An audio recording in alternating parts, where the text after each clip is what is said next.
عورت کے اندر اگر بصیرت ہو تو بڑے بڑے مسائل کو کنٹرول کر سکتی ہے۔ خالد بن یزید اتفاق سے ان کی طبیعت میں گرمی تھی، اور رملہ بنت زبیر رضی اللہ تعالی عنہ ان کی بیوی تھی۔ ایک دن خالد رضی اللہ تعالی عنہ گھر میں آئے اور ان نے گفتگو کی اور وہ خاموشی سے بیٹھی رہی۔ خالد بن یزید کو اور غصہ آ گیا، کہتے اس لیے خاموشی سے بیٹھی ہو کہ میں غلط کہہ رہا ہوں، یا اس لیے بیٹھی ہو خاموشی سے کہ آپ میری شکایت کرو گی اپنے بھائیوں کو؟ کیا جواب تھا رملہ بنت زبیر کا؟ دو جواب دیے۔ فابتسمت، مسکرائی، پہلا جواب ہو گیا نا، اور یہ جلدی میں پانی ڈالنے والی بات ہے۔ دوسرا کیا کہا؟ لا ھذا ولا ذاک، نہ اس لیے خاموش ہوں کہ آپ نے غلط کہا، نہ اس لیے خاموش ہوں کہ میں آپ کی شکایت لگانا چاہتا ہوں۔ انما نحن ریاحین للشم والضم، ہم تو پھول ہیں، ہمیں تو اللہ نے پھول بنائے اور پھولوں سے تو خوشبو لی جاتی ہے اور ان کے ساتھ انسان ریلیکس ہوتا ہے۔ ما لنا وللدخول بین الرجال، مردوں کی باتوں میں انوالو ہونا ہماری تو ذمہ داری نہیں۔ 24 سال تک زندہ رہے لیکن دوبارہ غصہ کرنے کی ضرورت پیش نہیں ہے۔ اور اتفاق سے کچھ واقعات سچے ہوتے ہیں اور ان میں بڑی برتیں ہوتی ہیں۔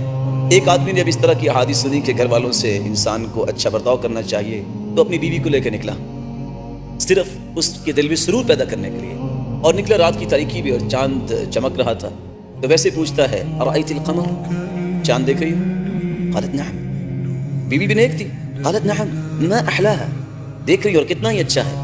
اور اس نے فوراً کیا لفظ بولا؟ انت احلا من القمر، تم اس چاند سے بھی اچھی ہو۔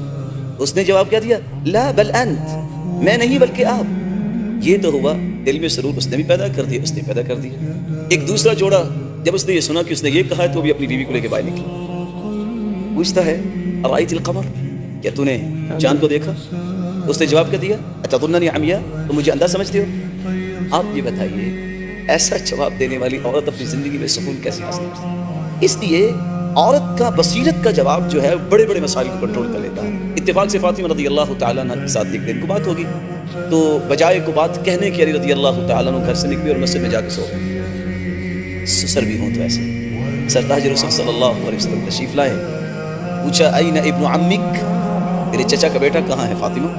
اللہ کے رسول گھر آئے تھے، اس طرح بات بھی چلے گئے۔ دیکھا تو علی رضی اللہ تعالیٰ عنہ بیٹھے ہوئے ہیں اور آپ کے جسم پہ مٹی لگی ہوئی، اور رسول اللہ صلی اللہ علیہ وسلم مٹی صاف کر رہے ہیں اور کہہ رہے ہیں قم یا ابا تراب، قم یا ابا تراب، اے ابو تراب اٹھو۔ کہا اللہ کے رسول آج کے بعد آپ کو میری طرف سے کوئی بات نہیں ہوگی۔ لیکن جب گھر پہنچے اب زوجین ہیں، تو صرف فاطمہ رضی اللہ تعالی عنہ کو چیک کرنے کے لیے کیا کہتے ہیں؟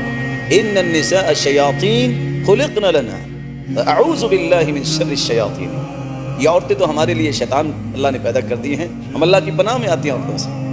کیا ہی جواب تھا فاطمہ رضی اللہ تعالی عنہ کا، فرمایا لا ان النساء ریاحین خلقن لکم، عورتیں تو پھول ہیں جو اللہ نے تمہارے لیے پیدا کی ہیں۔ وکلکم تمشی شہید الریاحین، ہر شخص پھول توڑنے کے لیے ہر وقت تیار ہے، کیونکہ اس میں زندگی میں اس کو سکون ملتا ہے۔ تو عورت کی بصیرت جو ہے یہ انسان کے لیے بہت بڑی